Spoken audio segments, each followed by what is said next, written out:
There are billions of people in this world. Napakahirap humanap ng taong mamahalin natin na ibibigay natin yung lahat. But it's more difficult to find someone who is willing to give up and drop everything down just to be with us. Ang hirap humanap ng taong ganyan. Yung kayang ibigay ang lahat sa atin para lang mapasaya tayo. Yung nagmamakaawang maging bahagi ng mundo natin.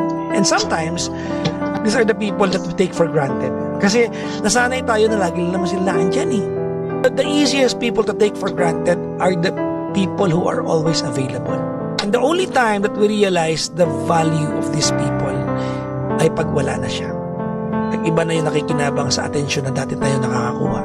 And I'm afraid it might happen to you if you do not change your ways. And you are 40 years old. Truth be told, you do not have the luxury of time.